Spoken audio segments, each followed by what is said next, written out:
to cover. You have more health facilities in Lagos. We're not talking about other issues like unclear borders. Nobody's talking about these things. There's a disconnect between the tertiary institutions and the PHCs. The DSNO is supposed to collate data from every facility in his LGA. So you find out that our early warning systems do not work because we are unable to predict, for example, outbreaks. We are unable to use our data to predict situations that could come up in the future. Because half of the data is lost. Private health facilities, they don't allow DSNOs. Some DSNOs can't even walk into military institutions, military hospitals. DSNOs are even scared of walking into teaching hospitals. Then you have all sorts of data tools. We need to streamline our data tool. Everybody should be able to accept the IDSR. Every facility, these things should be enforced by the government. Like what he said, in Lagos, there's a strong, Hefama is here to ensure that these things are working. But in other states, what happens? So today, I cannot boldly come out to say, oh, we have 10,000 cases of malaria in Lagos State this month. I can't say that because the data is grossly inadequate, and as far as I'm concerned, is incorrect because we don't have complete data sets. And also, we know the health-seeking behavior of our people. Are we engaging the patent medicine vendors, the associations? Yes, we have this structure of 10 community informants per ward, but that is not enough. Some wards are as large as a state in some states. So 10 community informants per ward is not enough. We have to do things that are sustainable. You mentioned Avada. Is Avada sustainable? Anything that comes with incentives is usually not sustainable in the long run. Okay. So that's why we need to look at things that are sustainable, engaging these people over and over again, training and retraining the DSNOs, putting laws in place to ensure that they understand data analysis and use it for action, use it to develop their various work plans. So I think, it's really up to the government to enforce and ensure that these things are going on. And very importantly, adequate funding for the surveillance unit. We cannot shy away from it. We need to provide adequate funding. Even when there's an outbreak, have we prepositioned resources? Do they have enough funds to go for supportive supervision? I'm talking now about, at the level of the state DSNO, state epidemiologists. What do we really have in place? By this time next year, we'll be saying the same thing if we don't have all these things put in place. All right. Thank you very much for those very... I want to say a word about training because it's come up a lot, capacity building and training. Thank you very much for the applause for that. Please, yes. This is just a... Just 1 minute. Yes, just 30 seconds even. Training is something like in human development sector, education, health, and other places where skills, it needs human beings to do something. Training is key. There's a way it's become institutionalized in medical practice and nursing practice. There's continuing medical education. Would it be strange for us to have similar things for people that work in surveillance and in this sector? It would not be strange. It would be good. Would it be strange to have electronic platforms that you don't need to spend? Last time, I think our budget was maybe over close to 2 billion for ITSIN training in a number of states. Can it be reinforced with digital platforms that have modules that help people to? So can we think out of the box to reinforce some of these things? These are conversations we need to be having. Very good. Thank you very much.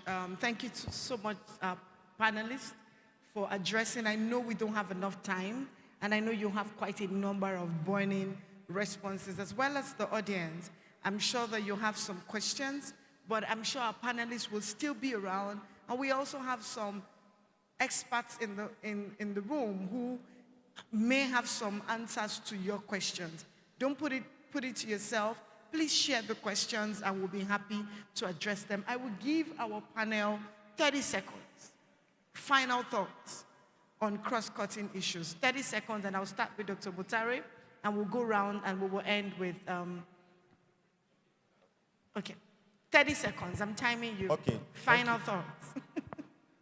Thank you very much.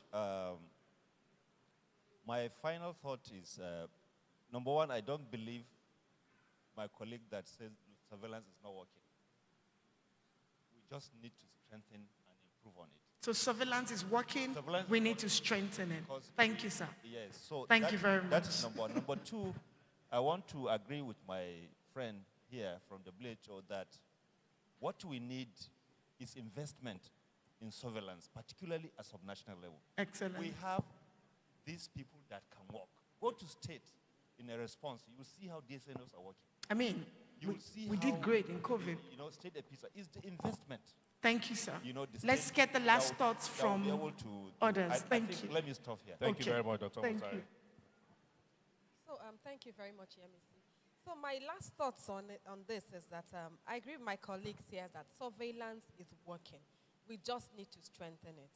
And for the teaching hospitals and the military hospitals and all those places that make it a bit difficult to have data that is not flawed, I think there is need for a handshake between Nigeria Center for Disease Control and all those institutions. I think you need to continue engaging with the Thank Department you. of Hospital Services of the Federal Ministry of Health and even the heads of these military agencies. We need to Thank continue you. engaging with them. Thank you very much. Continuous engagement.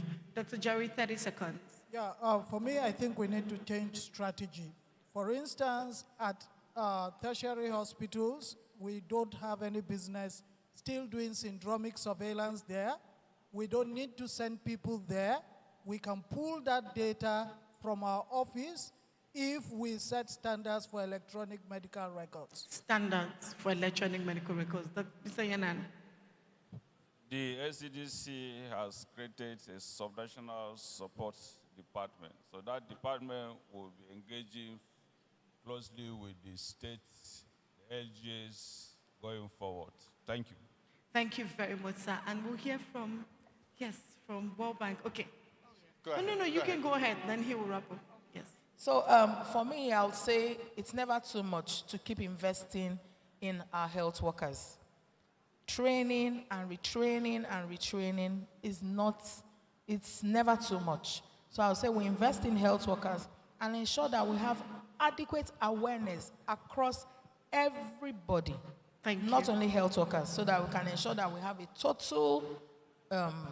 total aggregation of all our diseases for action. You. Engagement, awareness. Thank you. My last comment is, I think the rate limiting step is with governance and management. We have the technical idea of what should be. Let's pay attention to governance and management, the funding that is required, the standards that are needed, the compliance, all of those things, that's where the issue lies. If we want to improve surveillance and be better next year when we come, let's keep our eye on those. Thank you very much, panelists, and thank you for the great work. I think we have a call to action here, which is beyond the panelists, but all of our responsibility. Peer-to-peer learning, engagement and advocacies to all the ranks of leadership and governance to boost surveillance at subnational level. Our electronic data management system needs to work. Capacity buildings needs to work. We need to leverage on all the sectors, supporting supervision for continuous skill transfer. And we need to keep advocating for resources at subnational level to improve surveillance system at subnational level. Thank you so much for having us. Thank you so much, panelists, for such a great conversation. And over to you, Biodun. Thank you. A better round of applause for this great section. Before we leave, please let's have a group photograph. Panelists, group photograph.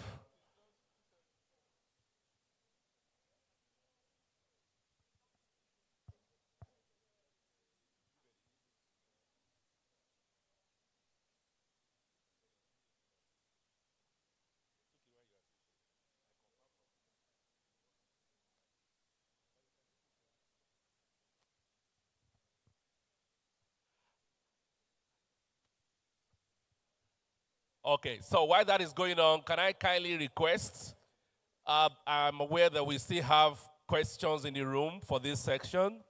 Please, if you have burning issues or comments or contributions that you consider very critical for this section, please do us a favor, pen it down and share with us. We want to be sure that we are able to harvest as much as possible all the advice and ideas in the room that could really help us. Please don't take them away. Use the notes pad in front of you to write all of this down. Then you can share with us, and we get it across to all the relevant sectors for feedback. Thank you.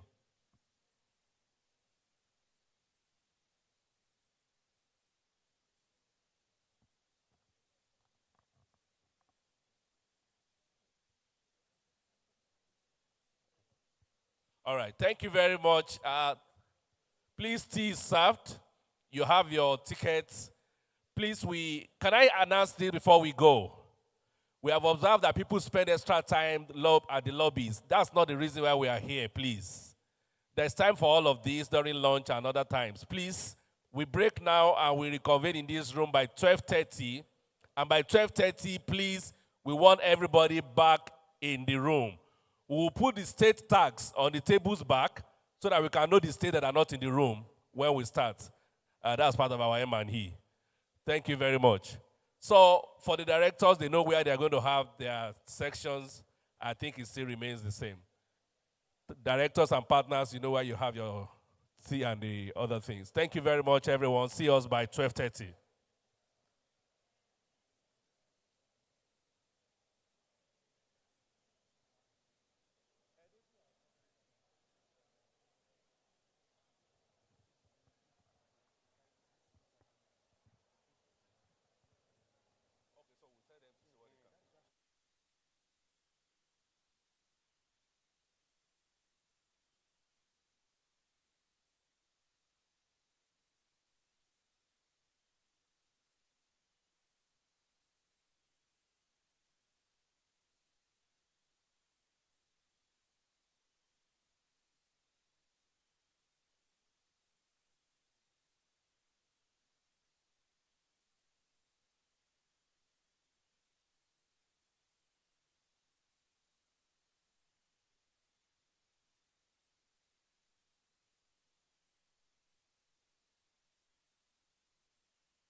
Again, for those colleagues that came by road and they would like to go back by air, or you want to be reimbursed for your flight tickets, please put down your name at the registration desk for those details.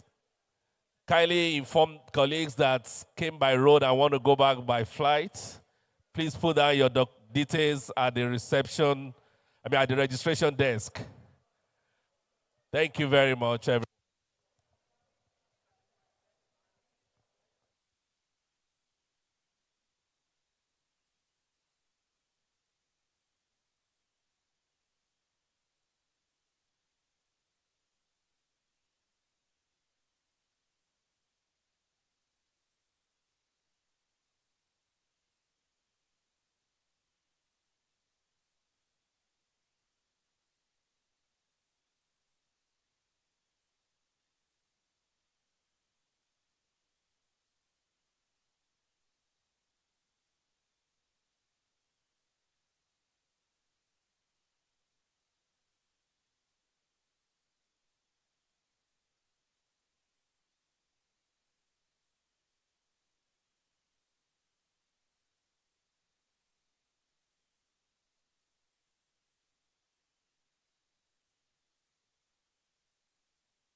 let's quickly do that.